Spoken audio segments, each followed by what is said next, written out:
მოგესალმებით, მორიგი ეპიზოდის დროს დადგა, ეს არის რიგით მესამე ეპიზოდი და ეს ეპიზოდის გარკვეულწილად რაღაცნაირად განსხვავებული. ახლა პირველი ეპიზოდი იმით იყო განსხვავებული, იყო პირველი და თან ძალიან გაისტუმარი ყო და ჯანელა. მეორე იმით იყო განსხვავებული, რომ ჩემი შვილი პირველად მოვიწვია საერთოდ ნებისმიერ ფორმატში და მასთან წამეყვანა.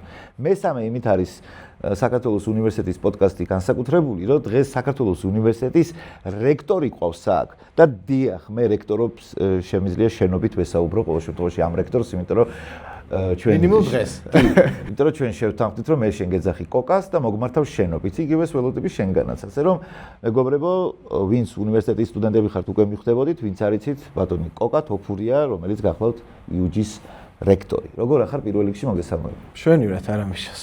ძალიან კაი.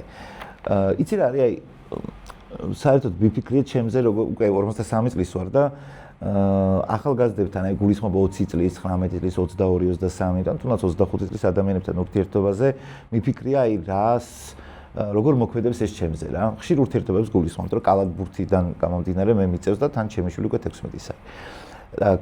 ეხლა ხანს ნახე კანიე ვესტის ინტერვიუს, სადაც ამბობდა, რომ ჩემთვისო ყველაზე პროდუქტიულიო და სასარგებლო არისო, როდესაც ჩემზე უმცროს ადამიანებთან მაქვს ურთიერთობა განსაკუთრებითო ძალიან ახალგაზრდებთან რა, 19, 20, 21. ხა რატო არტისტებსაც გულისხმობდა რა, რომ ვიტენებიო რა და უფრო კრეატიული ხდები, ისინი ყოველთვის უფრო ფრეშ ტვინით მოდიან, ნაკლები შეიძლება სტერეოტიპებით ასე შემდეგ და მოკლედ მასე დადებითად მოქმედებდა. ხა მე მინდა შენ კითხო, რომ შენზე როგორ მოქმედებს ახალგაზრდებთან ასეთი და ამდენი ურთიერთობა.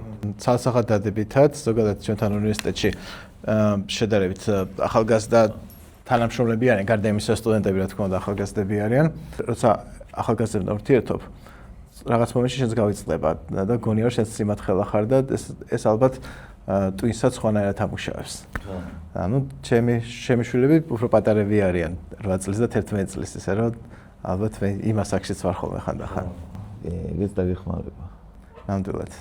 ხო, იცი რა არის, ანუ ჩემზეც ასევე ცალსახად კარგად მოქმედებს. შენ საკმაოდ ახლა რამდენი წლის ხარ? 45-ის. 44-ი. ჩემზე ხარ ერთი წელი დიდი. ეხლა შენ წარმოიდგინე ჩემი თაობის ადამიანისთვის, რას ნიშნავს ეგეთი ახალგაზრდა რექტორის დანახვა. იცი რა მაინტერესებს? ჩემი თაობის ადამიანისთვის ახალგაზრდა ვარ, მაგრამ 18 წლის ბავშვისთვის ალბათ არამგორი ახალგაზრდა. მაგრამ მაინც მეც რო ყოფილიყავი 18 წლის, მაშინ ძირითადად რექტორები იყვნენ 60 წელს გადაცილებული ხალხი იყო ძირითადად რა.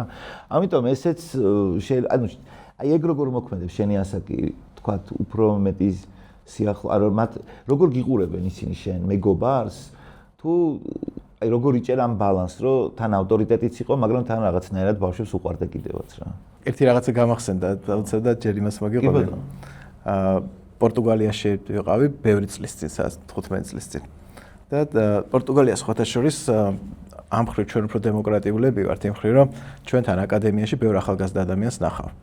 პროფესორი შეიძლება ახალგაზრდა იყოს, რექტორი შეიძლება ახალგაზრდა იყოს და პორტუგალიაში როგორც წესი 70 გადაცილებული ადამიანები არიან, იმიტომ რომ იქ რაღაც ადგილი იმ პროფესორს უკავია და სანამ არ მოკვდება, ესე ადვილად ვერ ჩაანაცვლებ მოკლედ. ნუ მემკვიდრეობითია ლამაზი. თითქოს.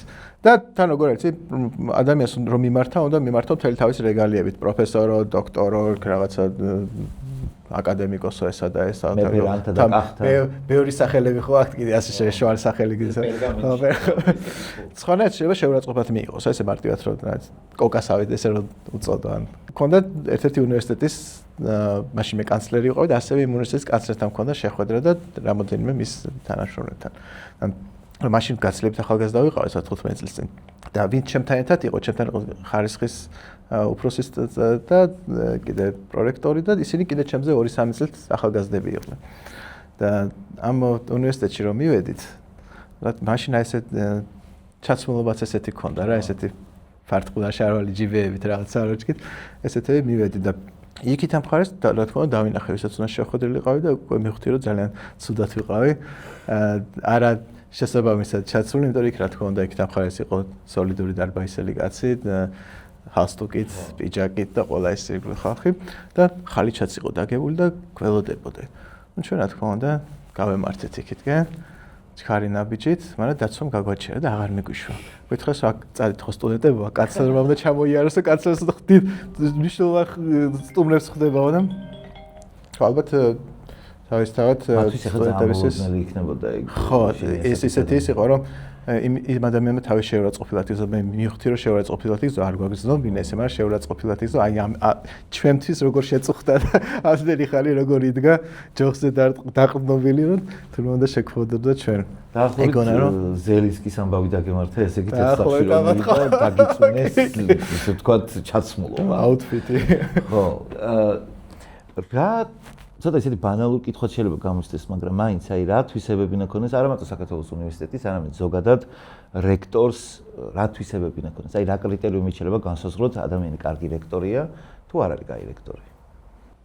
რთული ალბათ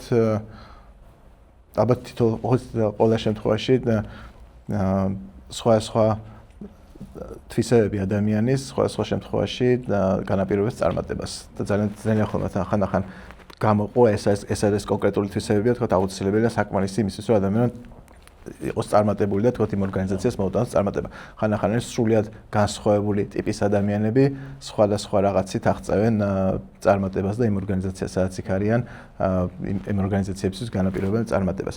მე ალბათ ეხანდელი გადმოსახედით ვიტყოდი, რომ ალბათ ვინაიდან ჩვენ ცხოვრობთ ძალიან სწრაფად ცვლილებად სამყაროში, სრულიად ახალი ტექნოლოგიური გამოწვევების წინაშე და ალბათ ჩვენ ვდგევართ იმ საზღვარზე, როცა შეიძლება სრულიად სხვანაირი ტიპის ცხოვრება, სხვანაირი ტიპის ურთიერთობები დადგეს, ალბათ უნივერსიტეტის რექტორი უნდა იყოს ღიად მოაზროვნე, ინოვაციებისადმი ღია, ცვლილებებისადმი ღია. ზოგადად ჩემი აზრით ძნელი არის მუშაობა ისეთ ორგანიზაციებში, სადაც ხელმძღვანელობა არ არის ღია ცვლილებებისადმი. იმიტომ რომ ნიშნავს, რომ სხვა ინიციატივას ექნება ყოველთვის გარკვეული დაბრკოლება, იმიტომ რომ ნებისმიერი ინიციატივა არის რაღაცა ცვლილებისკენ ორიენტირებული, ხო, რაღაცა გინდა შეცვალა, რაღაცა გააკეთა, შეიძლება ის შესაძლებელი არ არის, მაგრამ მაინც აუცილებლად შესაძლებელი, ან შეიძლება რაღაცა შეცდომასაც უშვებ, მაგრამ ცხოვრება ეს არის, რაღაცა გინდა შენ სწრაფად გაქვს რაღაცის შეცვლისკენ, ხან შეცდომა მოგდეს, ხან კარგს აკეთებ, მაგრამ თუ გარემო ხდება ისეთი, რომელიც შენ ინიციატივებს ერთხელ ჩაგიხსოვს, მეორეჯერ ჩაგიხსოვს, მესამეჯერ აღარ გექნება სრული რაღაცა ინიციატივით გამოხვიდე. მე ვფიქრობ, რომ ზოგადად მარტო უნივერსიტეტის რექტორს თავი განებოთ, ხელმძღვანელობა, მენეჯმენტი ალბათ ისეთი უნდა იყოს, რომელიც ახალისებს გარკვეულ ინიციატივებს და ასეთ შემთხვევაში უფრო ადამიანები უფრო ინიციატივიანები ხდებიან და ესეთი გარემო იზიდავს უფრო მეტ ინიციატივიან ადამიანს. აი სულ ფიქრობ, რომ ჩემი შვილი ხო ახსენეთ 16 წლის არის მეთქი და ვცდილობ რა რაღაცა სხვადასხვანაირად მივცე мотиваცია, მაგრამ აი როგორ ფიქრობ, რა არის დღეს ახალგაზრდა ადამიანისთვის საქართველოში? ანუ როგორ არ უნდა დაკარგოს мотиваცია, ანუ რა უნდა იყოს მისი მამოძრავებელი იმისათვის, რომ თქვათ რაღაცა უიმედობა არ დაეუფლოს, ან არ კონდეს ის განცდა, ეხლა შენ ისაუბრე ინოვაციაზე და იმ დაბრკოლებაზე, რაც სტუდენტს არ უნდა კონდეს, ხო, როცა რაღაციჩი მე ამისგან გავაკეთებ, იქ რო არის და შენ უცებ ამ დროს მოიცადე מחარ. შენ მაგას ასე ვერ გააკეთებ, ხო? თავის დროზე ახალი რა უნდა გითხრა ისეთი, ეგ არ უნდა იყოს.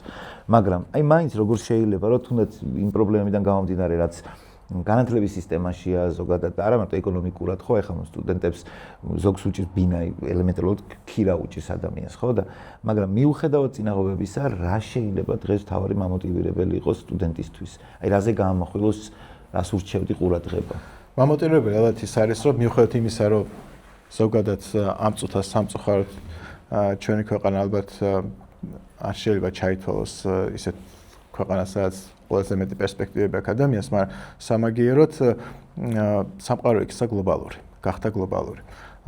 მაგალითად, ჯერ კიდევ ალბათ რამოდენიმე ათწლეულის წინაც კი ადამიანი თუ საქართველოში არ ქონდა პერსპექტივა, უნდა წასულიყავი მაშინ სადღაც, ხო?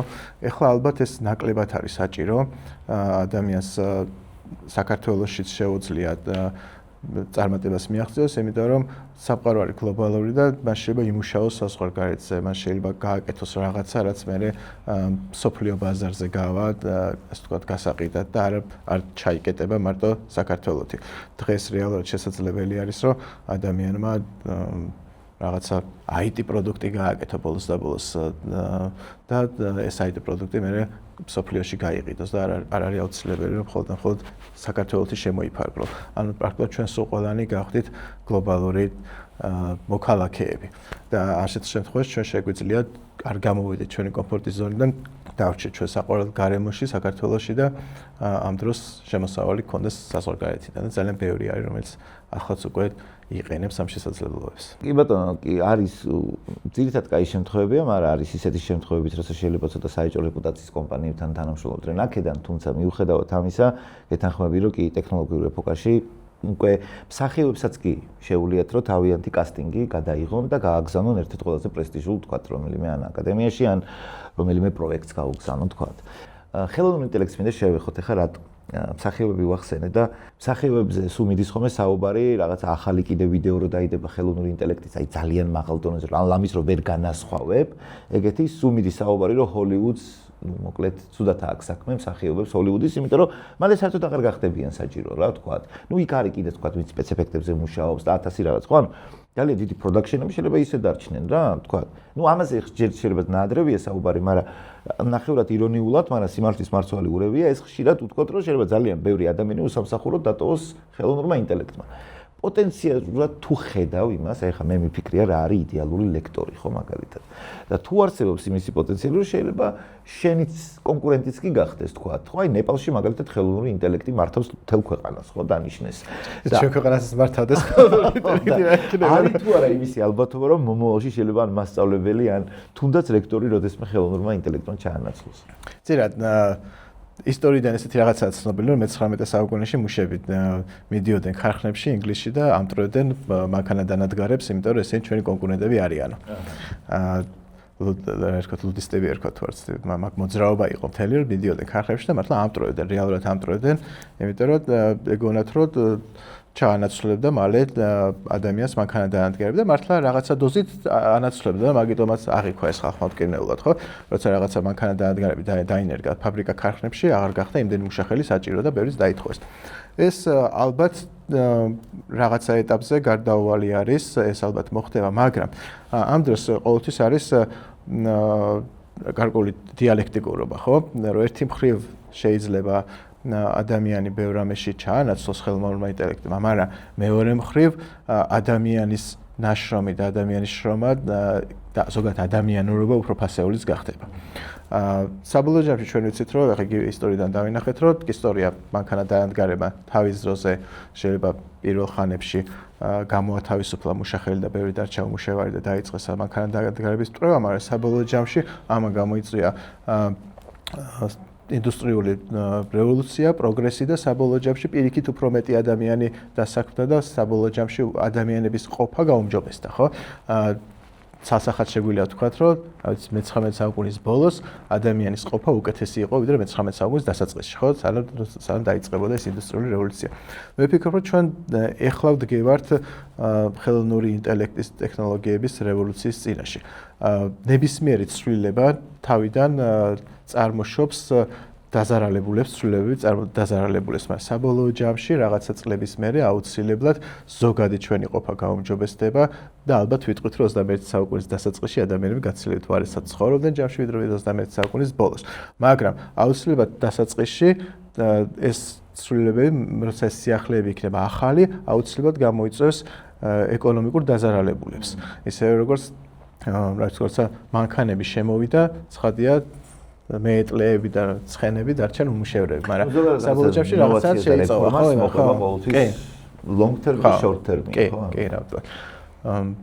მე ვფიქრობ, რომ სწორედ იმ ახალგაზრდებს, რომლებიც ახლა შედიან ცხოვრებაში, ახლა იყენებენ განათლებას, ძალიან მნიშვნელოვანია, რომ მათ ალღო აუღონ და თავიდანვე ეს გამოწვევები მიიღონ არა როგორც რაღაც პრობლემად, არამედ პირიქით ის რაც შეიძლება მათი ცხოვრება მომავალში გააუმჯობესოს და ისინი კონკურენტულარიანი გახადოს იმათ წინაშე, ვინც ტრადიციული გზით ცხოვრობდა და მიაღწია რაღაც შედეგებს ამ წლების განმავლობაში. ისე ტექნოლოგიურ ეპოქასთან ერთად, ანუ აი მაგალითისთვის ახალგაზრდას შეუძლია ChatGPT-ს რაღაცები კითხოს, Grok-ს ან ვინმეს კითხოს. იცი რა მაინტერესებს, რომ მაგალითად ადრე მე სულ ფიქრობდი, რომ აი წიგნის კითხვა სხვა არის, ესე ვფიქრობდი, რომ გიჭირავს და Kindle-ით, გახსოვს ადრე Kindle-ები რო იყო, Kindle-ით კითხვა სხვა არის. აი თითქოს წიგნს კიდე სხვა ისა აქვს, რომ გადაშლი რაღაცა ცოტა ისეთია რა. აი ანუ ამითი უფრო პროდუქტიულები გახდნენ, აი ტექნოლოგიურ ეპოქასთან. თუნდაც აი ხელოვნური ინტელექტი და ChatGPT ეხმარება სტუდენტებს ისე ან თქვა ხო არ აზარმაცებს მათ თქვა ყველაფერი გამზადებულად უზებ კითხე გიპასუხა ანუ მაინდსეტს თუ ცვლის ეს და თქვა გვერდითი ჩვენებები რა შეიძლება იყოს ხელოვნური ინტელექტის და ახალგაზრდის ურთიერთობის დინამიკაში. მე ზოგადად ვარ მომხრე ტექნოლოგიური პროგრესის. რა თქმა უნდა, აქ არ არის ცალსახად აზრი, ვერ ვიტყვით რომ მე მართალი ვარ ან ტყვანი ვარ, მაგრამ ზოგადად დადებითად უყურებ. თავისთავად წიგნი მე ძალიან მიყვარდა ყოველთვის, მეცაც ვიტყვი მე ძალიან დიდი ხანი დამჭირდა პირადად მე რომ პასტით წერას გადავჩეულიყავ კომპიუტერში მუშაობ, მაგრამ როცა რაღაცა მინდოდა ხოლმე დამეწერა, მაინც ჩემთვის ფურცელს ავიღებდი პასტას და მაინც მერჩინა იმაზე მეწერა. იყო სადაც ალბათ 20 წლის წინ ეგეთ არის, მაგრამ თანათარობით გადავეჩიო და ხა სრულიად წარმოუდგენელია ჩემს პასტის წერა. მეც მე ხშირად ხელმოწერა მიწევს ხოლმე და როცა მიწევს ხოლმე ბევრ დოკუმენტზე ხელმოწერა, ხელი ისე მეღლება, იმიტომ იმდენი ხანია პასტით არაფერი აღარ დამიწერია, რომ უკვე ძალიან მეღლება კიდეც ხელი. და ასევე არის წიგნი იყო გარკვეული მედიუმი, ხო, საშუალება, რითაც შენ ინფორმაციას იღებდი. სანამ წიგნების ბეჭდვა იქნებოდა, ხალხი მიდიოდა და დიდ ტაძრებზე ან რაღაც ტელებზე იყო ამოწიფრული რაღაცებს და იმას კითხულობდა, ხო? სხვა შორის, როცა წიგნების ეს სტამბები გავრცელდა და ბევრი მასიურად დაიწყო წიგნებმა გავრცელება და კითხვა, იყვნენ მაშინაც ადამიანები, რომლებიც ლაპარაკობდნენ, რომ წარმოიდგინეთ, ხალხიო, ახალგაზრდებიო წიგნებს კითხულობდნენ, მაშინ როცა წინათაობებიო მიდიოდნენ და ტაძრებს უყურებდნენ და ეკითხულობდნენ რაღაცებს, ხო? ანუ საბოლოო ჯამში მთავარი არის შენ ის რაღაცა ინფორმაცია მიიღო და რაც უფრო ხელსაყრელი გზით მიიღებ, რაც უფრო ადვილად მიიღებ, ის არის მთავარი და არა ის მედიუმის გასაკრალიზება არ უნდა მოხდეს. არც ჩვენ უნდა ვთქვათ, რომ ეს წმინდა მედიუმია და უნდა ტაძარს ან რაღაც სტელას შეხედო და იქიდან ამოიკითხო რაღაცა რაღაც ზეგონის მიერ დაწერილი რაღაც ატმოსფერული რაღაცა პროცესი იყოს, ხო? შემეცნების პროცესი იყოს მარტივი და შენთვის სახალისო შედარებით და ადვილი. ადამიანმა ყველაფერი უნდა გაიადვილო. თავარი ხო არის რომ შენ შეიმეცნო რაღაცა და არა ის თუ როგორ შეიმეცნე. თუმცა წიგნი ისეთი რაღაცაა, აი ლუარსა თათქარიძე რო ლაპარაკობდა, რომ მე რო წიგნი არ ვიციო, ამითო ფერი მაკლია თუ ხორციო, ხო? რა შენს თავისთავად წიგნის ცოდნა, წიგნის არ ცოდნა, ხო? წიგნი არის, ქიმიის წიგნი არის და რა ვიცი, ლიტერატურა ვეფხისტყაოსანის წიგნია და ამ შემდეგ, ხო? სრულიად სხვა რაღაცები შეიძლება ეწეროს წიგნში, ხო? ამიტომ ბევრი რაღაცა, ხა თქვათ, ალბათ ლიტერატურას ხელოვნური ინტელექტი ვერ ჩაანაცვლებს. ხა ლიტერატურის კითხვისგან სიამოვნებას რასაც იღებ ადამიანი, ამას ხელოვნური ინტელექტი ვერ ჩაგინაცვლებს. სხვა საქმე შეიძლება Kindle-მა ჩაანაცვლოს ან რაღაცა, მაგრამ ხელოვნური ინტელექტი ვერ მოგცემს იმ სიამოვნებას, რომ რაღაც შედიხარ იმ სამყაროში, რაღაცას წარმოისახა რაღაცა. მე ზოგადად ფიქრობ, რომ ლიტერატურის კითხვა ძალიან მნიშვნელოვანია, იმიტომ რომ ამ ეპოქაში, რომელშიც ახლა ჩვენ შევდივართ, თავარი, რაშიც დიდი ხანი ხელოვნური ინტელექტი არ ჩაგავანაცვლებს ადამიანებს, არის წარმოსახვის უნარი და ფანტაზიის უნარი. ანუ ადამიანი იქნება ყოველთვის ფანტაზიური, რაღაცის წარმომდგენი და მე რაღაცის შემქმნელი. ხელოვნური ინტელექტი უფრო შეიძლება ამ ფანტაზიის განმახორციელებელი. ძალიან კარგი განმახორციელებელი. მალე ალბათ ჩანაცვლდება განმახორციელებლები და ძალიან ბოლოს თუ ოდესმე საერთოდ მოხდება, რომ ფანტაზია ჩანაცვლდება, ფანტაზია ძალიან ადამიანურია. და აი ფანტაზია სწორედაც ანვითარებს ძალიან კარგად ლიტერატურის კითხვა. იმიტომ ლიტერატურის უსაკითხულობ განსხვავებით თქვათ კინოდან, ეს სხვა ხელოვნება, მე არ გულისხმობ, რომ კინოხელოვნება ცუდი ან რამით ჩამორჩება. სხვა ლიტერატურის უსაკითხულობ შენ რაღაცას წარმოიდგენ, ტვინში ვიღაც ადამიანს წარმოიდგენ, რაღაც გარემოს წარმოიდგენ და ავტომატურად გინვითარდება გარკვეული ფანტაზიის უნარი. რაც ჩემი აზრით ძალიან მნიშვნელოვანია. ისე შეიძლება ცოტა ის იყოს, რა ქვია, გასაკვირი, მაგრამ ტექნოლოგიურ ეპოქაში და მომავალ ეპოქაში შეიძლება უფრო მიუბრუნდნენ მათ შორის სასწავლებლებიც ლიტერატურის კითხვას, იმიტომ რომ მნიშვნელოვანი გახდეს ფანტაზიის უნარი და გამომგონებლობის უნარი, რაც ამასთან არის მიბმული. ვიდრე თქვათ იგივე კოდირება, რაც შეიძლება უფრო მალე ჩაანაცვლოს ხელოვნურმა ინტელექტმა. წააგითხონ როგორც რეცეპტი, ასე ვთქვათ, რომ გამოგიწერენ, რომ აი იცით რა ბოლო დროს ფანტაზიის ნაგვარი. ვენეცუელას წაიკითხეთ ესე იგი ბორხეს ხო მე მაგალითად თან ეს წარმოსახვას ხო ძალიან ინდივიდუალური კი შეიძლება ავტორს თქვა წიგნში ეწეროს აღწეროს რა ვთქვათ მარკესთან რემედიოსი ან მონიკა რა და ეხა მიუხედავად იმისა რომ აღწერილობა არის როგორ გამოიყურება მე სხვანაირად შევხედავ და შენ სხვანაირად ფილმში სხვანაირად ხედავს ამაცა ეგეთი არ წარმოვიდგინე ამიტომ ძალიან რთულია ხომ ეკრანიზაციები იმიტომ რომ ძირითადად სულ იმედგაცრუებებთ არის ეკრანიზაცია და მეორე მესამე ნაწილები ცალკე ამბავია განსაკუთრებით მესამე ნაწილები გვერდით ჩვენებებში ვიცი რა ვიგულისხმე კიდე მე რა შეიძლება იყოს რომ მაგალითად სკროლვა ну თუ ადამიანი თქვა ზარმაციან დისციპლინის პრობლემა აქვს, ეს ყველა ეპოქაში სხვადასხვანაირად გამოიხატება, მაგრამ პრინციპი იგივეა. თუ ადამიანი ენერგიულია, კრეატიულია, მუდმივად შემოწყურვილი აქვს ამ შემეცნების და შემოქმედების, რა თქმა უნდა, ის ადრე თუ გვიან რაღაცაში ეს მერე გამოიხატება და გარდაიქმნება, მაგრამ მაინც გამოწვევა ის, რომ როდესაც შენი ეს თითი უკვე აი მთის ვეძახი უკვე აი ავტომატიკაზია რა დაყენებული. ზედმეტი მაგიტომაც არის, რომ ძალიან უჭირს სულ უფრო და უფრო. იქნებ გაგვეზარდოს თანაც ევოლუციაში. და რა ქვია, უფრო უჭირთ ადამიანებს, რომ პირველი 3 წამი ხო ეს ძალიან ესეთი უნივერსალური კაგება, რომ ყურადღება უნდა მიიქციო პირველ 3 წამში. ამიტომ ჩვენ ხანდახან აი ადამიანი ამდენი ეს ინფორმაცია რომ შემოდის ამ დოზით, ხო? არ ვიცი, აი ვფიქრობ, მე 53 წლის ვარ და თქვათ ადრესი არ იყო, მე სხვანაირად გადამაქეს და თქვათ შეიძლება ფილტრი მეტად მჭირდება, ან შეიძლება მეტად ამაზიანოს ამდენმა ქაოტურმა ინფორმაციამ, თუ და ახალგაზრდა შეიძლება ამითი გაიზარდა და მისთვის ამხელა კონტრასტი არ არის და შესაბამისად იქ შეიძლება სხვა სპეციფიკაა. როგორ მოქმედებს მათზე, იმიტომ რომ სოციალური ქსელები ძალიან სერიოზული გამოწვევაა, ეს სკროლვა სერიოზული გამოწვევაა, ერთი ძალიან ბევრი კონსპირაციული თეორიებია, ძალიან ანუ დომხალი ხდება რა და აქედან არ არის რთული სტუდენტისთვის ან თუნდაც ახალგაზრდისთვის რომ ეს ფილტრი, თქვათ, გამოიმუშაოს ან გაუმკლავდეს ამდენი სხვა ინფორმაციას. ხო, ალბათ მნიშვნელოვანი არის და ასეთ დროს ალბათ მნიშვნელოვანია რომ მას სწორედ თვითონ დაუგროვდეს გამოცდილება და როგორ უნდა გამოხშიროს ინფორმაცია, დროს ალბათ თულად იქნება ესე თეორიულად დასწავლად. რაც შეეხება ახალგაზრდებს, მე და ზოგადად ადამიანებს დავყოფდი აუცილებლად მოზარდებად და დასრულებად. ალბათ სხვანაირი მიდგომა უნდა იყოს ალბათ კი არა ამაში დარწმუნებული ვარ, განსხვავებული მიდგომა უნდა იყოს მოზარდისადმი და დასრულისადმი. მე მაგალითად შემშულებს უკრძალავ ტელეფონში გარკვეულ დროზე მეტი ყოფნას.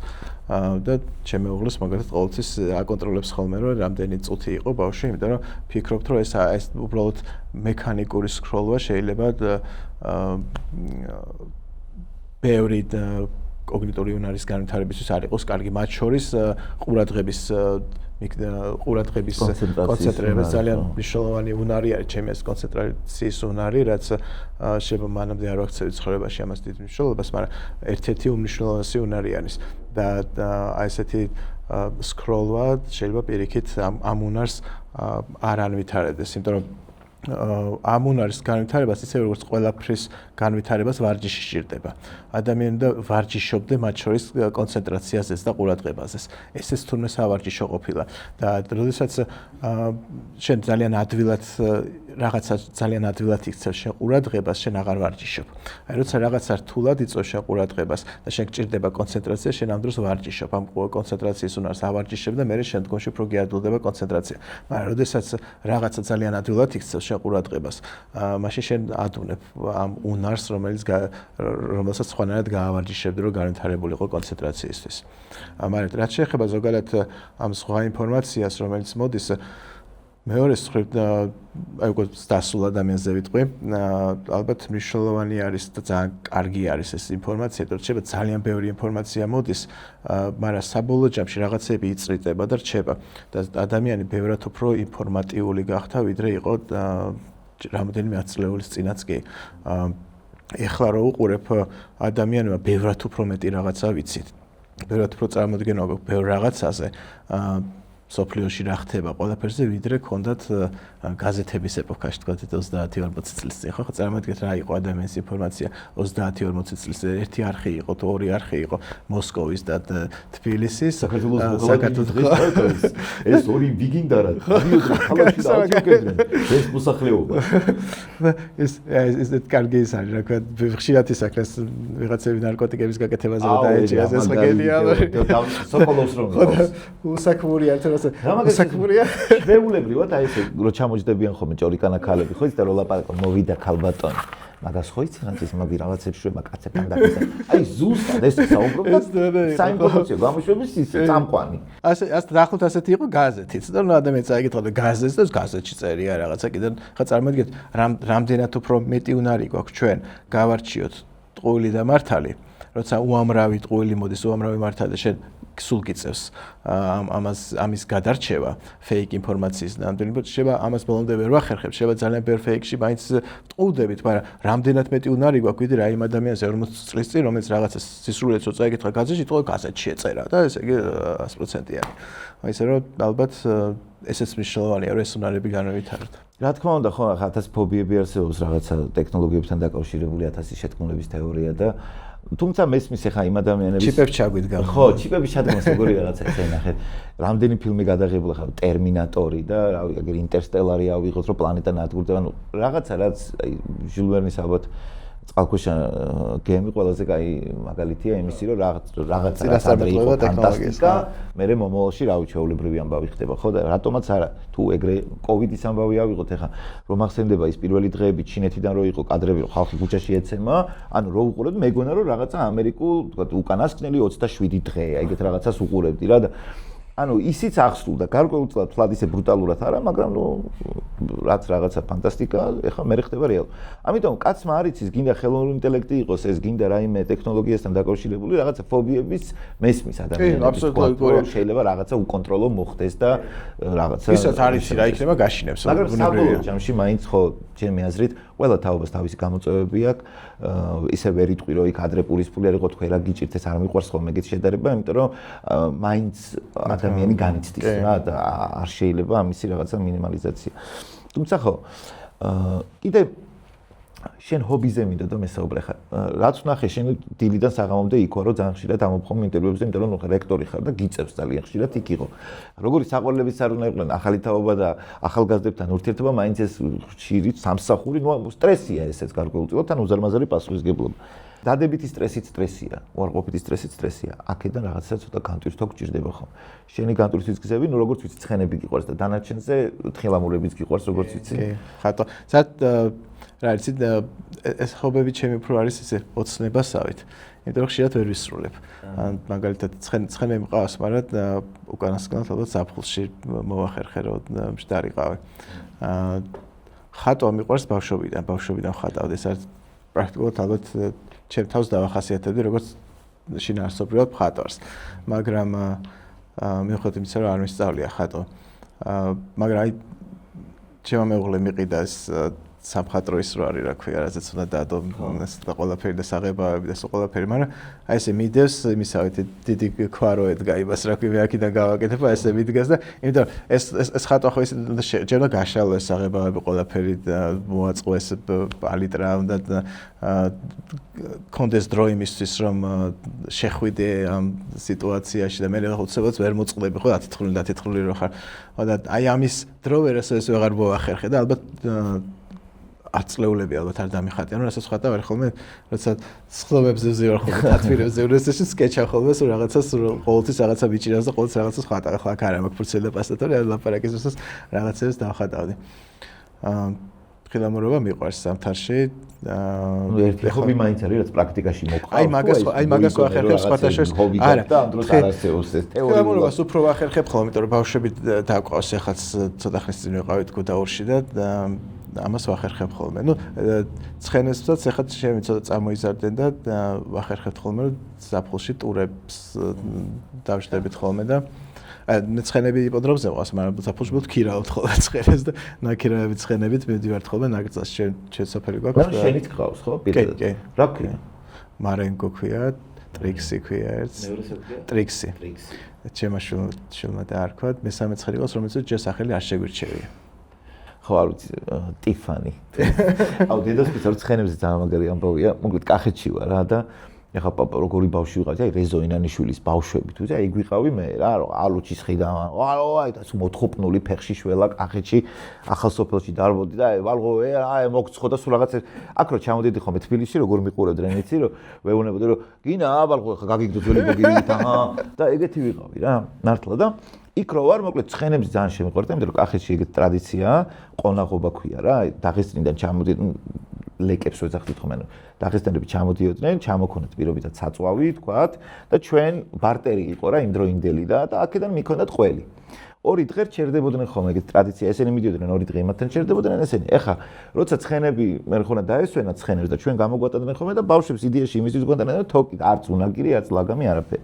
რო ცხენები წავ გვეჭმევინა, მაგრამ ჩვენ ამის მაგივრად ცხენებს უცებ ვაჭმევით ხომ და მე მივდიოდით და ტყეში არც ლაგამი არაფერი, ნუ რა თქმა უნდა უნაგირითაც და იმითაც მიჯრიტია, მაგრამ უმეტესწილად სულ ფაფარზე გვეკიდა ხელი. და ეხა შეჩვეული ვარ, აი ორი ამბავი იყო, ჩაკჩაკას ვეძახდით, აი რო გტკივა ყველაფერი და დადიხარ და იორღა იყო, რომელიც მიდის, ნუ ან ნინო ანანიაშვილივით რა და იორღა ცხენი რა და ეხა ესე ვიცი და ანუ აჩუ თუ რაღაც ხო ეგეთი ლექსიკი თვა რა და ეხა ჩამოვედი თბილისში გესმის და ეს რახან ველურ ბუნებაში გაზირო ცხენებზე ვჯირითავდი იქ აურ კახელკო გვევს მაგითი ვაწონედის თავი ბერუანტ ბალღია რა რო გაივიდა ხოლმე და მე ეს მუღამი მქონდა აქ მოსეს ცხენს რომ ზიარღებდადის გადააჩვევენ ხო აი და მიდივარ ეხა იპოდრომზე ვაკეში რო იყო იპოდრომი რა გადააჩვევენ და ან ჩორთით უნდა იაროს სპორტული ან ჩორთი არის ან ჯირი ეს რა ქვია ნავარდით დედასპიცა ვარ ცხენზე ხო დავჯიქი და ნუ ჯერ გწნობ რომ უკვე ნუ აი ისეთ ცხენზე ვზივარ რა იმიტომ რომ მაღლა ვარ ძალიან რა და იქ კახელი ცხენები ეხა ჩემი ჯიგრები რა და ამასთან ვდგავარ და ეხა მინდა რომ მამა ჩემზე მოვახდინო შთაბეჭდილება რომ უნდა გავაჭენო რა ეს ცხენი რა და ამ ცხენზე ვარ და აჩუ რაღაცებს ვეუნები არიტო რაღაცებს ვეუნები რაღაცებს და აი დედასპიცა ვარ ცხენმა როგორ გამომხედა იცი აი ეხლა ბაკუს ულაკაუში რო ადამიანებს ნახავ აი ესე შემომხედა და ბატონო სანამ რაღაცა უთხარი მეთქი ბორხესი მარკესი და რაღაცა ანუ სანამ ეს აუბანში ვისი შვილი ვინ ყველა კი არ ჯდება ჩემზე თუ რაღაც და ის და პირველი შოკი მქონდა მაგაზე რომ მეთქი ანუ ხელა სხვაობა რა თორე ცხენებთან მეც გიждები ცხენები და ზაღლები არის ნუ რა ბაგებში რო დავდივარ ხოლმე ეს ზაღლები დამყვებიან და იმასავით ვარ ხოლმე ხო ეგ ახაიდა დურხანი თუ რაღაც ფილმში რო ნატრიცხი აი ეს უნდა ზაღლები გიждები ხო ანუ ეს სამი მე ძალიან მიყვარს კიდე საინობა ეს ჰაიკინგი ხო და ხა ცხენებით ჰაიკინგი კიდე ძალიან კარგი არის სპორტთან სპორტთან თუ შენ არა უყურებ მაინც აი არა სოც არა მე მანდ სპორტის მაყურებელი თვითონ ეს ცურვა კარგად ვიცი და თხილამურობა კარგად ვიცი ზოგადად მიყვარს ჯიმში სიარული და რაღაცა ზოგადად სპორტული ცხოვრებით ისა მაგრამ მაყურებელი სპორტის არა ვარ აუ იცი რა მაინტერესებს შენ როგორი ახალგაზრდა იყო აი რა იყო მე ხაც ახალგაზრდა არა მე გულისხმობ სტუდენტობის პერიოდს რა ის სანამ ჩააბარებდი რა თორე ჩვენ ახალგაზრდები ვართ მე ერთის ჩემზე პატარა ვარ 1 წლით 2 წლით მაგრამ ჩემზე ახალგაზრდად კი გამოიყურები მე მაინც ხო იცი ხო და ნახე შენ როგორ იყავი რას გულისხმობ იცი რომ აი მაშინ ახლა რომელი წლები ხო გახსოვს როგორი რთული პერიოდი იყო და ნუ რა ხდებოდა საერთოდ და ეს რაღაცა განსაკუთრებით პრესტიჟი აქ ვილაპარაკეთ ჯანელასთან ერთად ვიხსენებდით 90-იანი წლებში რა ხდებოდა კომიკურებამდე ნუ ტრაგიკომედია იყო რაც ხდებოდა განათლების სისტემაში უზარმაზარი კორუფცია ის რაღაცა თუ გინდა იურიდიულზე ჩაბარო ამდენი უნდა გადაიხადო და ეგრეთ წოდებული ყველგან სტავკები იყო სად რა ღირს და ეს იცოდა ყველამ რა ასე თქვა რაღაც კულტურის ნაწილი გახდა იქ ამბავი აი იმ დროს რა იყო რაც ყველაზე მეტად გაძლიერებდა და საერთოდ თუ გიფიქრია სტუდენტობის დროს რომ როდესაც მე შეიძლება უნივერსიტეტის რექტორი გახდე არა რექტორობა ნამდვილად არ მიფიქრია ჩემი სტუდენტობისას ხო რა თქმა უნდა იყო გრთამებიც იყო ხოლმე ლექტორების და იყო ხოლმე ადამიანი რომელიც აგროვებდა ხოლმე და პირდაპირ ვარ მიგიტანა მე არ ვიცი ეს არ დამჭიროებია მაგრამ ერთხელ იყო ეგეთი შემთხვევა რატომღაც ჯგუფელებმა გადაწყვეტეთ რომ მასწავლებლისთვის რაღაცა უნდა გვეჩუქებია ხო და რატომღაც იმიტომ რომ მე იდეაში საგანი კარგად ქონდა ჩაბარებული სხვაებჯერ კიდე საშემოდგომებით რაღაცა მაშინ ესე იყო საშემოდგომებით რაღაც გაყოლები ჯერ კიდე ჩასაბარებელი ქონდა და მე უკვე ჩაბარებული მქონდა ამიტომ შენგან ყველაზე უფრო კარგი იქნება და მე სათვალს გავბრიყდი და მე ვაჩუქე იმას და მე ეს ადამიანი გაბრას და ეს როგორ ვაკადრეო და მეც აღარ ჩამითვალა ეს შეიძლება ეს თავიდან რომ ეცია ჩაბარევა ესე იგი შენ გადაწყვეტე რომ რახან უკვე განაჩენი გამოტანილია ახლა სხვანაირად გაიგებენო და უკანა რიცხვით გაბრაზ ეხლა ეს ლექციები წყობილად რო მოწესრიგებული ეგ რაღაც სილაბუსი არსებობს რაღაც არსებობს ლექტორმა იცის რომ დღეს ამაზე უნდა ელაპარაკოს ხოლმე იმაზე რაღაც გეგმა არსებობს მაშინ ხო არანაირი გეგმა არ იყო ლექტორი რაზეც გავხარდებოდა იმაზე გელაპარაკებდა ვიღაცა ოჯახზე და ვიღაცა პოლიტიკაზე და ჩვენი ლექტორი შევარიგეთ ცოლს ერთმანეთთან ერთი კვირა ისე გვიყვებოდა ჯგუფური თერაპია ქონდა ლამის და კომპიუტერი პრაქტიკულად თითქოს შეიძლება ისე დაგემთავრება ისე რომ ნანახი არ ქონოდა რეალურად დაფაზე გასწავლიდნენ ის ქუთაისელი ბავშვები გაუსში რო იყო კარგად ვისწავლით კარგად თუ ჩავარდი მე განახედა კომპიუტერს ეს საკლიტული სიკით იყო ეს რკინის ისენი რა ქვია გისოსებს მიიღმა იმიტომ შეიძლება მოეპარათ ჩვეულებრივ უნივერსიტეტიდან მიუხედავად იმის რომ ხატვაც გიყვარს და შენ სხვა ჰობიც ახსენე ჰობი ერთია მაგრამ აი მე მაგალითად ძალიან ბევრი რაღაცა მიყვარდა, აი ფეხბურთი მიყვარდა, მანამდე ჭადრაკზე დავდიოდი ეს მინდა ძალიან დიდი ხანი მიჭირდა ჩამოყალიბებულიყო რა მინდოდა, აი რა მინდოდა რომ ჩემი თავარი საქმიანობა ყოფილიყო. სანამ ფეხბურთი იყო რა თქმა უნდა, მაგრამ მერეც აი ამიტომაც ახლა მე მსახიობი არ ვარ პროფესიით, ხო? ანუ მე ვარ იდეაში კავკასიოლოგი, ანუ ვარ კავკასიური ენების სპეციალისტი იდეაში რა. დედაჩემიც მანდარი, ანუ დამთავრებული მაქვს ფილოლოგიური ფაკულტეტი, მაგრამ აი სულ რაღაცეები მომწონს მივედრები და ასტროლინგვისტიკასთან როგორ დამოკიდებული ახლა აი ჯერჯერობით ცოტა არც თუ ისე ახლოს მაგრამ აი ისეთი ის იყო რა რაღაცნაირად სულ სხვა პროფესიის სახიობასთან საერთოდ შეხება არ მქონია მაგრამ ანუ იმის თქმა მინდა რომ ძალიან დიდი ხანი ჩემ ცხოვრებაში პრობლემა იყო ის რომ ვერ ვყალიბდებოდი რა უნდა ყოფილიყო აი ესეთი ჩემი ძირითადი საქმიანობა მაშინ ალბათ არც თუ ისე ჩემი მშობლების არც თუ ისე პრაქტიკული ხალხია რომელიც თქვა წინასწარ რაღაცას დაგიგეგმავენ მაგრამ ხო რა თქმა უნდა მათ უნდათ რომ მათი გზა გამეგზელებინა მე ჩემი გეგმები მქონდა და დიდხანს მიჭირდა ჩამოყალიბება შენ როგორ იყავი ანუ როცა ახალგაზრდა ბავშვობიდანვე კონკრეტულად ფიქრობდი რომ აი ამ სფეროში რექტორი უნდა გავხდარიყო. ნუ რექტორი არა, მაგრამ თქვა აი ამ ანუ აი რა გინდოდა პატარა რო იყავი რომ გამოსულიყავ. ცე ძალიან პატარა იყო ექიმობა მინდოდა ძალიან. ფონიდესკოპი დავდიოდი ხოლმე, მაგრამ მე რეალურად იმდენად აღარ ვიცოდი რა უნდა გამოსულიყავი და რა პროფესია დაუფლებოდი, მე რეალურად პროფესიაც არ მაქვს. რეალურად არაფრის თქვა სპეციალისტი არა ვარ. უნივერსიტეტშიც დავიწყე მუშაობა როგორც ბუღალტერ. ნუ ბუღალტერობაც იმიტომ ვისწავლე, რომ იმ დროს ეს ადვილად, შედარებით ადვილად დასაქმდებოდი, ადვილად აუცილებლად დასაქმდებოდი, ბუღალტერი ყველგან საჭირო იყო. ეხლა უკვე ძალიან ბევრი რაღაცას აკეთებენ ის სისტემები ტექნოლოგიურად შეიქმნა, მაგრამ მაშინ იმდენი არ იყო. და ამიტომ ბუღალტერი აუცილებლად საჭირო, ყველა ფირმა სჭირდებოდა, შესაბამისად ბუღალტერიც ვისწავლე, ვიცოდი რა აუცილებლად დასაქმდებოდი. მაშინ ძალიან მნიშვნელოვანი იყო, რომ ხელფასი მქონოდა, დასაქმება მქონოდა. და ესე დავიწყე უნივერსიტეტში როგორც ბუღალტერმა მუშაობა, ესე რომ მაგრამ რო თქვა რომ ბუღალტერია მიყვარდა თქო საქართველოს უნივერსიტეტში. რო თქვა რომ ბუღალტერია მიყვარდა, არა, ამაზე უფრო ინტერესო პროფესია, ალბათ არასდროს ახლა დიდი ბოდიში ყველა ბუღალტერთან ის მისვას, მაგრამ ერთხელ ქონდა ეგეთი შემთხვევა. უნივერსიტეტში იყო კანცლერი ამერიკელი. მაშინ საქართველოს უნივერსიტეტში. ხო და ამ კაცმა ვკითხა რომ ბუღალტერი ხართო აკაუნტენტი და ნუ მოთხრა დიახ მეთქი. კრეატიული ხართო და მე ხო ვიცი რომ ზოგადად კრეატულობა კარგია და უთხრა რა თქმა უნდა კრეატიული ვარ მეთქი. ეს კრეატიული ბუღალტრები ციხეში მიდიან როგორც წესი.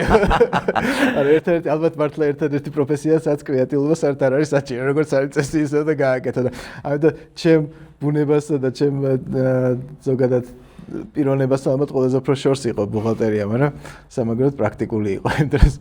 რატო კრეატიული ბუღალტრები ხანდახან მასპინძლებსაც უშვებენ ციხეში, მაგდად ალკაპონე. ფლატ ბუღალტერი არ იყო ფინანსური დანიყო, მაგრამ მაინც. აი მე იცი რა მაინტერესებს უნივერსიტეტთან შენი აი ბუღალტრობით დაიწყო. შემდეგი ნაბიჯები რა იყო და როგორ გახდი დირექტორი, რატომ მაინტერესებს იცი რომ შემდეგში როგორც პორტუგალიაშია, როცა წარგადგენ ხოლმე რომ დავიწყო მე ეგრეთ ბუღალტერი მარტა როგორ რა დენი ხანი სანამ რექტორი გახდებოდი, აი რა გზა გაიარე თვითონ უნივერსიტეტში. ერთ წელი ვიყავი ბუღალტერი, მე ფინანსური მენეჯერი, მე სკოლის დირექტორი, მე კანცლერი და მე დედაჩემი გადადგა რექტორობიდან და მე გავხდი რექტორი. დედას უხარია რომ მაგ სფეროში აღმოჩნდი. სფეროში დედაჩემს ხო გეუბნები უნდოდა რაღაცა და შენ მისთვის როგორია ეს? არა, ესე არ მიკითხია კი ხარია თუ არა რექტორი, არ მეთქი რა. ალბათ მოყოფილი. როგორ თქმა აი მშობლებთან როგორი ურთიერთობა ქონდა რა კუთხით გულისხმობ ვიცი რომ ჩემ დროს მე სულ მაგას უწუნებ ხოლმე რომ რაღაცნაირად მე ხარდაჭერას ვითხოვდი ყოველთვის მშობლებისგან ისეთ წამოწყებაში რომელიც შეიძლება მათ დიდად არ მოწონდათ. მე მესმის სულ მაგას ვაზუსტებ რომ მშობლები ნერვიულობენ უნდათ რომ მაშინ ისეთი დრო იყო ფეხბურთში სად იყო იქ რაღაც სხვანაირად უყურებდნენ მოკლედ რა მაგრამ შენ აი შენ როგორ ქონა ოჯახიდან ხარდაჭერა ქონდა თქვა თუ გიწევდა რაღაცა ინიციატივების გატანა ან სხვა შეს ეგრე არ მახსენდება რომ რამე ისე დაპირისპირება ქონდა და რაღაცა რაღაცა ინიციატივებში რაღაცაში ყოფილი იყო დაბრკოლება, რაღაც ალბათ პროხალშეწყობი იყო ყოველთვის გარემო. ერთი კითხვა კიდე ესეც ძალიან მნიშვნელოვანი კითხვა, ალბათ რა ნაწილობრივ შენ ამას შეეხე, როცა ისაუბრე იმაზე, რომ ნებისმიერ ინოვაციისთვის ღია ხარ, მაგრამ ზოგადად რამდენად ხელმისაწვდომი ხარ თვითონ სტუდენტებისთვის? ჩემი კარები საერთოდ ყოველთვის ღია, მე კარებს არ ვკეტავ. ყოველთვის ბოლომდე პირდაპირ გაგებით ყოველთვის ბოლომდე ღიაა ჩემი კარები. მაგრამ მეორე საკითხია ოთახში ვარ თუ არა. და ხშირად აქეთ-იქით დავდივარ და ამიტომ შეიძლება კარი კი ღია, მაგრამ ვერ გამომიჭიროს ადამიანს, მაგრამ ბოლი მაინც ხელმისაწვდომია, რომ ბოლოს და ბოლოს გარდა იმისა, რომ ადგილზე ვარ ხელმისაწვდომი, რომ სხვადასხვანაირი სოციალური ქსელებით სხვადასხვა დაწესებულებიან ხოლმე სტუდენტები ხანდახან მასე რა ვქო სოციალური Facebook-ზე მოგწერან, ხანდახან ძალიან გვიანად წერან, ხანდახან სტუდენტები სხვა არ არიან. მანდა მაინც ესეთი უცერემონიოდ შეუვლიათ ღამის 2 საათზეც დაგირეკონ მოგწერონ ესე რა. არ მგონია პრობლემა იყოს სტუდენტებისთვის. ესეა, გადავამოწმოთ აქაც ნამდვილად ხო? მოსაწვდომია. მოდით რა, ამასაც კითხავ, აი მომავალი 20 წელი ავიღოთ. აი 20 წლის შემდეგ. და ორი პროგნოზი გავაკეთოთ. აი თუნდაც განათლების სისტემაში და მსოფლიო ტენდენციები, განათლებასთან დაკავშირებული ტენდენციებს გულისხმობ, რა პროგნოზი გაქვს, რომ აი 20-30 წლის მერე აი თუ გიფიქრე იმაზე, სად შეიძლება ჩვენ ქვეყნას არ გულისხმობ, მთლიან მსოფლიო ამ კუთხით ელოდები თუ არა რაიმე ინოვაციას ამ კუთხით თქვათ, ან ცუდი პროგნოზი რა ანუ შენი რისკები რა შეიძლება მოხდეს, ცუდის ტენდენციებს თუ ხედავ, რაც მომავალში ეს აისახება და კარგზეც ვისაუბროთ, რას ფიქრობ, რა შეიძლება გაუმჯობესდეს უახლოესი 20-30 წლის მერე შენი მოლოდინი რა არის? ზოგადად არ ვფიქრობ, რომ სამყარო ძალიან შეიცვლება და ჩვენ ვერ ვიცნობთ მას 20 წლის მერე. დაახლოებით ალბათ როგორც 20 წლის წინ იყო სამყარო და ახლა არის, რა თქმა უნდა, ბევრი რაღაცა შეიცვლება, მაგრამ რადიკალურად არ შეიძლება, ადამიანი არ შეიცვლება, ყოველ შემთხვევაში ურთიერთობები არ შეიცვლება. ზოგადად უფრო უკეთესობის ეს ამაქვს განცდა, მგონია რომ უკეთესი იქნება, მით უმეტეს დაწვრილებული რომ საქართველოში უკეთესი იქნება. ალბათ ზოგადად ტექნოლოგიები უფრო შემოვა ჩვენ ყოველდღიურ ცხოვრებაში. ალბათ ესეთი გარდამტეხი, როცა ტექნოლოგიები ძალიან შემოიჭრა ჩვენთან, ალბათ ჯერ იყო მე-20 საუკუნის დასაწყისი, მერე იყო ალბათ მე-20 საუკუნის ბოლოს და მე-11 დასაწყისი და ალბათ ახლა იქნება ეს მომდევნო ეს 10 წლეული. თავიდან მე-20 საუკუნის დასაწყისში უცებ შემოვიდა ხო, რადიო უცებ შემოვიდა, მანქანა უცებ შემოვიდა, თვითმფრინავი უცებ შემოვიდა, ტელევიზორი ესეთი რაღაცები.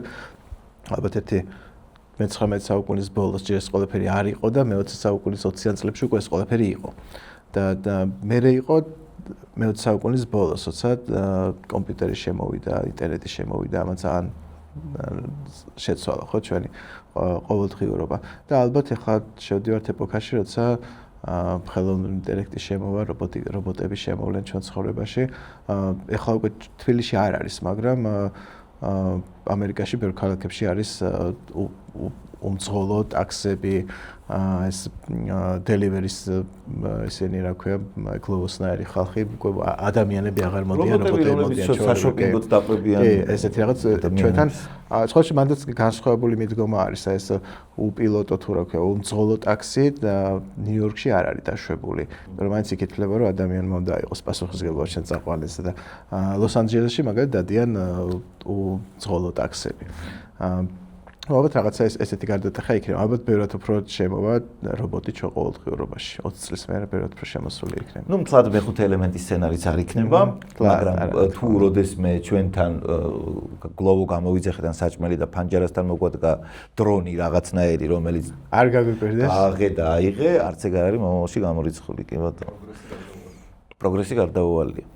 აი, ერთი კიდე სანამ ბლიც კითხვებს დაგისვავ, ჩვენ ხელოვნური ინტელექტს ბევრი შევეხეთ, მაგრამ ეს აუცილებლად მინდა კითხო, იმიტომ რომ შენ ფანტაზიაზე საუბრობდი, რომ ფანტაზიას ვერ ჩაანაცვლებს ყოველ შემთხვევაში, მაგრამ აი, ერთხელ ხელოვნებას ხო. და აი, მაგაზე მინდა გითხრა, იმიტომ რომ დათო სამნიაშვილი არის ეგეთი ადამიანი, რომლებიც არის ONG-ის ის არის, რა ქვია, რედაქტორია და ჩვენთან გადაცემაში იყო მთავარზე დილის გადაცემის ერთ-ერთ რუბრიკაში, სადაც ნუ აი ეს ინოვაციებზე გვიყვებოდა და ძალიან მიყვარს მეც აი ზოგადად სამყაროზე და Big Bang-ის თეორიიდან დაწყებული ყველა სხვა თეორიები და ტელესკოპები და საერთოდ სხვა ცივილიზაციები მაინტერესებდა რა და ძირითადად ეგეთი ინფოებს გვეუბნებოდა და ხელოვნურ ინტელექტზე ძალიან ხშირად საუბრობდა. ერთხელ მოიტანა მულტფილმი, ანიმაცია, რომელიც ჰქონდა გაკეთებული ხელოვნურ ინტელექტს. ეს იყო 5 წლის წინ და ისე იყო გაკეთებული განარამე ისეთი ეფექტები იყო, მაგრამ აი თითქოს მართლა აი ძველი მულტფილმები რომ მინახავს რა, აი თითქოს წიგნის ყდიდან ამოღებული ცოტა ისეთი დარკი იყო რაღაცნაირ ყვაფრინოზე იყო ჩიტზე თუ რაღაც. ესე რომ შეხედავდი არაფერი ისეთი აი დაახლოებით ძველი ქართული მულტფილმების ესთეტიკაში ბაბაჯანა და რაღაცა ეგეთი იყო, მაგრამ იმას ვერ ფიქრებდი, რაღაც სული ქონდა თითქოს რა, ამის თქმა რაღაც ენერგეტიკის მატარებელი იყო და რაღაც მე ესე მომეჩვენა ყოველ შემთხვევაში. აქ იმ ანიმაციაზე არ არის, მე და ის კამათოდი და მე ვეუბნებოდი რომ კი, მაგრამ აი როგორ შეიძლება თქვა ხელოვნურმა ინტელექტმა შექმნას ის რაც შექმნა ვაჟა-ფშაველა მაგალითად, ან რა ვიცი, გოეთემ, ხო, ვიღაცა. შესაძლებელია ვეუბნებოდი ამას, რომ აი ეხლა რა თქმა უნდა ისეთი ტრეკები მაქვს მოსმენილი, გადაკეთებული, რაღაც ჰიპ-ჰოპ ვერსიას გადააკეთებენ hard rock-ის სტილში და რომ თუ არ იცი, ანუ მართლა იფიქრებ, რომ ეს ვიღაცა კონკრეტული ტიპი ეხლა სტუდიაში მღერის. ხო და მე ვკამათობ და მაგრამ მითხრა რომ კიო ჩაანაცვლებ თავისუფლად თუ ანუ რაც ადამიანში ხდება იმისთვის რომ მე ეს გადმოიტანოს ამ მონაცემებს შეიყვანო შიგნითო და ისიც გადმოიტანოს და მიიღებ იგივე პროდუქტს და აი ეგ მაინტერესებს შენი აზრი ეთანხმები ამ მოსაზრებას რომ ხელოვნურ ინტელექტს შეუძლია ზუსტად იგივე შექმნას რაც ადამიანმა და ჩვენი ყველაზე დიდი ხელოვანები ქმნიდნენ სამყაროში შეუძლია გაკეთოს შეიძლება გაიმეოროს მაგრამ თავისთავად ხელოვნება არ შეიძლება ჩაანაცვლოს და ხელოვნება არ არის მარტო რაღაცის ზედმიწევნით შესრულება, ხო? თქვათ იგივე შეიძლება ხელოვნურმა ინტელექტმა მომავალში შექმნას ძალიან კარგი როკ ბალადა. მაგრამ იცი რას ვერ გააკეთებს ხელოვნური ინტელექტი და აი როცა როკი არ არსებობდა, როკს ვერ შექმნის. როცა ჰიპ-ჰოპი არ არსებობს, ჯერ ჰიპ-ჰოპს ვერ შექმნის. იმიტომ რომ შეიძლება ხელოვნურმა ინტელექტმა ძალიან კარგად დახატოს, თქვათ, რენუარის სტილში, ზუსტად ისე რომ ვერ გაარჩიოთ ნამდვილი რენუარისგან, მაგრამ როცა ჯერ იმპრესიონიზმი არ არის მოფიქრებული და როცა კაცობრიობა არ არის მისული იმპრესიონიზმამდე, ხელოვნური ინტელექტი ვერ აიყოს იმპრესიონიზმი. თავისთავად ხელოვნება ეს არის საზოგადოების რაღაცა გამოძახილი, რაღაცისადმი პროტესტი. ხო, ხელოვნება ყოველთვის კონტექსტუალურია. როკი განვითარდა რაღაცა ეპოქაში, რაღაცა საზოგადოებაში, ხო? მე შეიძლება იმან უფრო ფართო ის ნახა, მაგრამ თავის ზოზე თქვა რაღაცა ინგლისში, ამერიკაში რაღაცა შეიქმნა, იმპრესიონიზმი რაღაცა ეპოქაში შეიქმნა, რაღაც ისტორიულ მომენტში, ეს ყველაფერი ეს იყო პროტესტი რაღაცაზე. ეს იყო ადამიანის გამოძახილი რაღაცაზე, ის რომ ადამიანს რაღაცა აღარ მოწონდა, როგორც იყო და რაღაცნაირად შეცვალა ის, ხო? ამიტომ თავისთავად ხელოვნების მიზანი ხო არ არის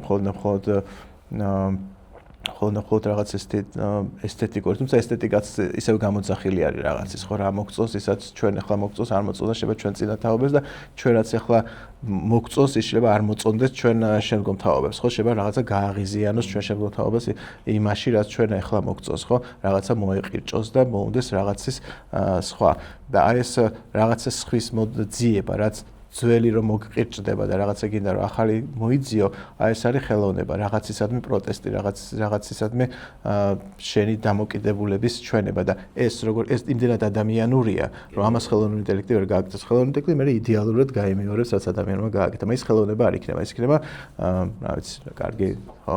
ხო, ანუ თუნდაც შავკანიანების პრობლემები, რომლებიც აი საშინაო პერიოდში ამერიკაში გამონათმფლობელობის პერიოდი რო იყო, იქიდან წამოვიდა ბლუზი, ხო, ან ჯაზიც მერე ისე.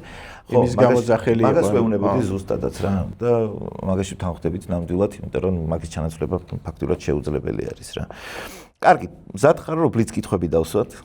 დავედით მაშინ, აბა. სტუდენტობისას რომელი ლექცია გიყვარდათ ყველაზე მეტად? ზოგადად არ მეყვარდა ლექცია. ოკეი, მაგაშიც ვერ მთხოვით ერთმანეთს. პირველი ხელფასი რაში დახარჯეთ? პირველი ხელფასი მივიღე ხატვაში. წიგნი დავასურათე, მაშინ 12 წლის ვიყავი და ძალიან კარგად მახსოვს ეს ხელფასი, იმიტომ რომ ბავშვისთვის ფული იყო, როცა შეიძლება კანფეტი იყიდო ან რაღაც ხო ესეთი კევა იყიდო და ეს არის ფული, რაც შეიძლება ბავშვს ჰქონდეს. ანუ იმ მომენტში მაშინ ძველი უნივერმაღი იყო იქ, სადაც ახლა ის არის, რა ქვია, რუსთაველზე გალერეა ხო და მაშინ მახსოვს იმ უნივერსიტეტში დავდიოდი და უცებ აღმოაჩინა შემეძლო ტელევიზორის ყიდვა და ეს იყო შესაძლოა წარმოუდგენელი რომ შემეძლო ტელევიზორის ყიდვა ხო 12 წელს ასაკში მაგრამ ტელევიზორი არ მიყიდი ესე თანათანობით შემომეხარჯა ის ოკეი რას ურჩევდით აბიტურიენტებს აბიტურიენტებს ურჩევროთ ჩააბარონ ისეთ პროფესიაზე რაც მართლა ძალიან უყვართ იმიტომ რომ ნებისმიერ რაღაცას რო დაეფლო და გახდე პროფესიონალი ამისთვის არის ძალიან ბევრი შრომა საჭირო და თუ ადამიანს ამ რაღაცის კეთება ძალიან არ გიყვარს და თავისუფლად დროსაც თუ არ გინდება რომ ეს ხანდახან საკეთო, მაშინ ძალიან ძნელია რომ საკუთარ თავს აიძულო რომ ბევრი დრო დაუთმო იმას, რაც არ გიყვარს. ამიტომ ვერასოდეს ვერ გახდე კაი პროფესიონალი იმ საქმეში, რაც არ გიყვარს. ამიტომ ურჩევდი რომ არავის არ დაუჯერონ, არც ახლობლებს, არც მშობლებს, არც მასწავლებელს, არც რეპეტიტორს საკუთარ გულს და გრძნობებს დაუჯერონ და რაც საითქენაც ფიქრობენ რომ ეს საქმე აინტერესებს და უყვართ იმ მიმართულებით დაეუფლონ პროფესიას. მოგეთ რექტორის გარდა ყველას. არავის არ.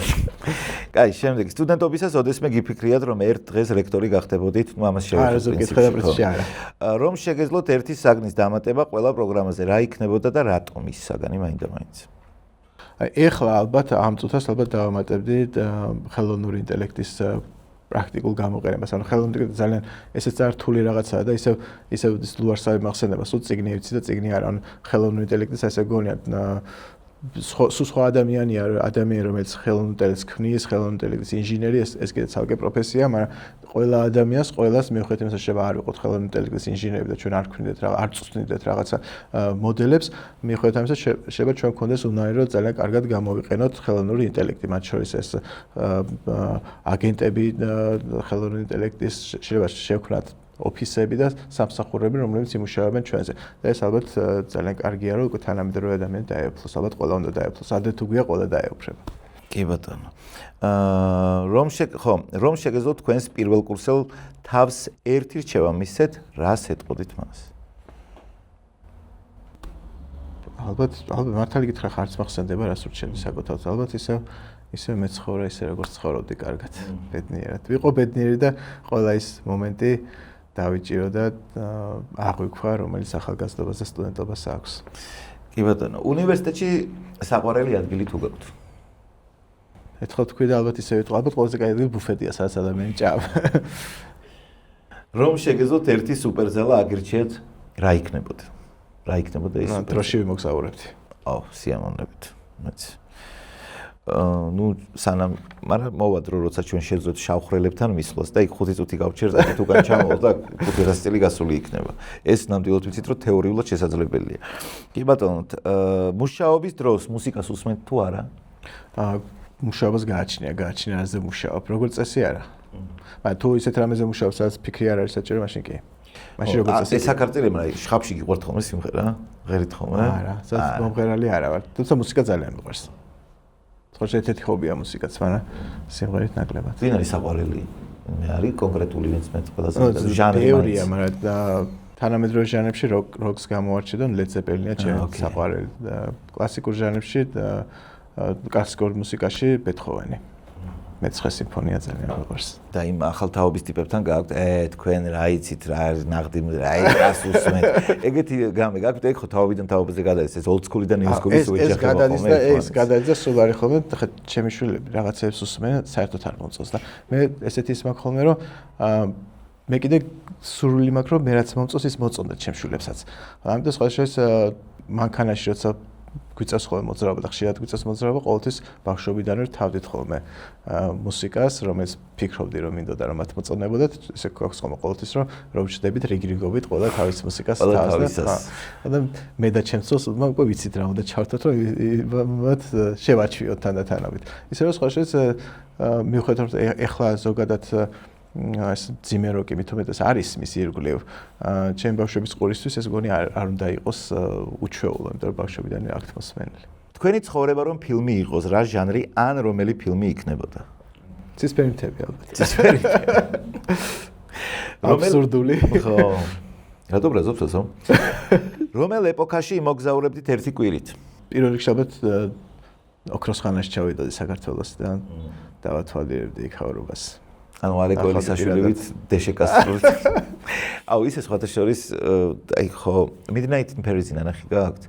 რეალიზმის ფილმია და ძალიან კაი ფილმია. ანუ ვინც გიყურებთ, ნახეთ აუცილებლად, აი თუ მაგაზია რომ ერთი კვირით თუ აი მაგ პერიოდით სად იმოგზაურებდით, Midnight in Paris არის საოცარი ფილმი, როდესაც ჩადის თავის აიდოლებთან მხატვარი კაცი, არც თუ ისინი ჭიერის ხუთაშორის, მაგრამ ძალიან საყვარელი, გადავარდება Hemingway-ის და Picasso-s ეპოქაში და ნახეთ ძალიან კარგი ფილმია. რა არის ერთი შიში, რომელიც გადალახეთ?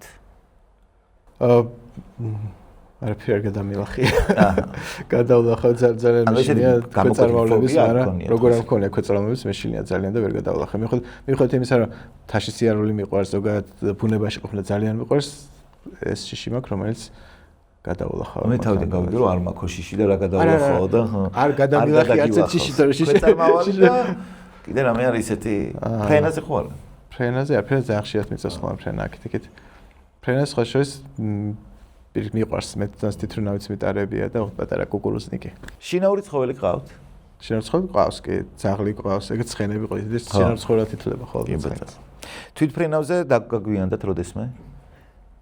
კი, ეგ მოხდა ძალიან ხშირად ცხოვრებაში. საერთოდ ალბათ ვერ ვიტყვი რომ პუნქტუალური ვარ, მიუხედავად იმისა, რომ ძალიან მინდა რომ ცხოვრებაში პუნქტუალური ვიყო, დროის შეგრძნება ძალიან ესეთია ჩემთვის და ძალიან ხშირად მომსვლია რომ თვითფრენაზე დამფრენაზე დამიგვიანე, მე ხანდახან თუ ახლო არის ხოლმე მანქანით მომწია ხოლმე წასვლა. თან ახლა თქვენ თუ ხშირად დადი ხართ, იქ იტყოდნენ სად არის, ისე ვისაგვიანებს ალბათ გოგო, აბა ვინ იქნება. კაი. რა ცოდნას ქმნის UG? UG ძალიან ბევრი მიმართულებით ქმნის ცოდნას, რა დაწყებული ჰუმანიტარული მიმართულებებიდან დამთავრებული მედიცინით და ტექნოლოგიური მიმართულებებით და საბუნებისმეტყველო მიმართულებით, ისე რომ ოკეი, სამსახურეობრივი ვიზიტების დროს რაიმე სასაცილო ისტორია ხომ არ გადაგხდენიათ?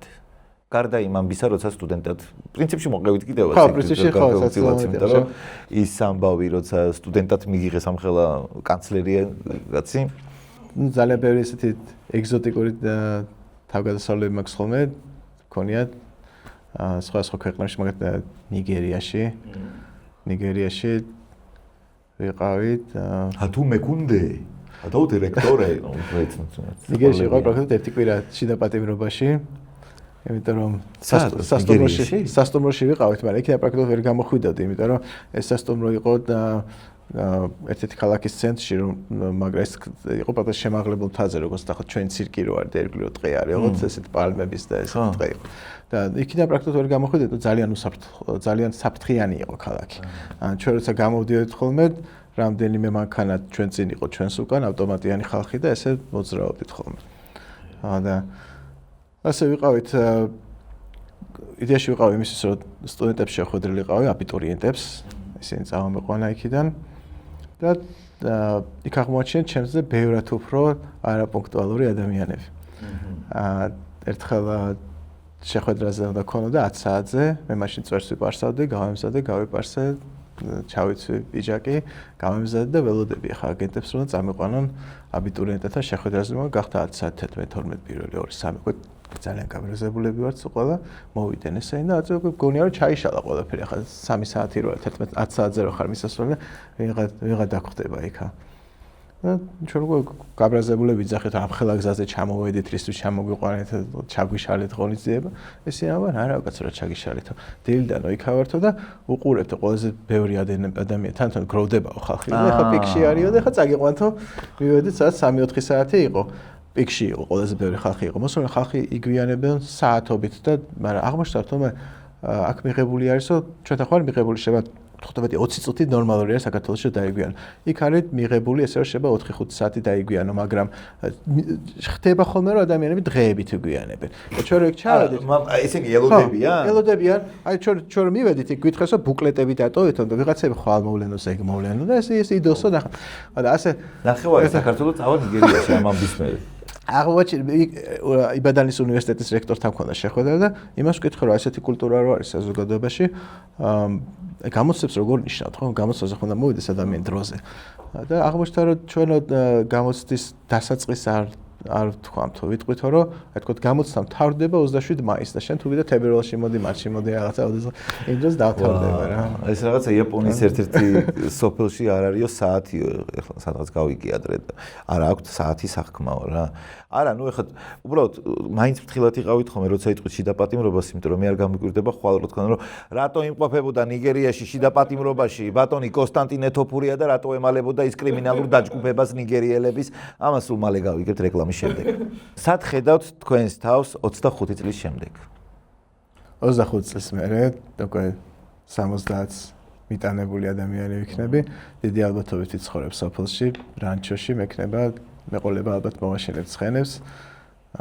ძალიან ოცნება მაქვს რომ სოფლად ვიცხოვრო სენიორ გოგო ჩამოვალთ ხოლმე იქ და მაშინ შემპირდით რომ 25 წლის შემდეგ რომ ჩამოვალ კახეთი იქნება ეგ სად იქნება სამეგრელო ალბათ მანგლისისკენ ჩვენი სოფელი არის ალგეთის ნაკრძალი არის ძალიან კარგი და ალბათ იმ ხარეში ჩვენი საყვარელი ქართული კერძი შენი საყვარელი ქართული კერძი ალბათ ხინკალი კაი მე ჩემი წვადია ზოგადად სოფლიოში ყველაზე მეტად წვადი მიყვარს და 25 წლის მერე მაშინ 25 წლის მერე აი აქედანვე დავთქვათ აი 25 წელი და 25 წლის მერე ხვდებით შენთან მანგლისში წვადი შეჭამოთ დრონზე შემომჯდარი გამოდილი იქან რაღაცა ახალი ტექნოლოგია იქნება ისეთი და მე ცხენზე დაგსვა და ცხენზე დამსვა და მე ავად წვადებით შეჭამთ რა ძალიან დიდი მადლობა კონსტანტინე რომ გვესვიე და რაღაცა ვისურვებდი რომ ჩემ ახალგაზრდობაშიც ანუ ჩემი სტუდენტობის დროს უფრო სწორად კიდევ ერთხელ დავუძინებ სტუდენტობის დროს ვისურვებდი მართლა დედასვიცა ვარ ესეთ ახალგაზრდა ენერგიულ და ისეთ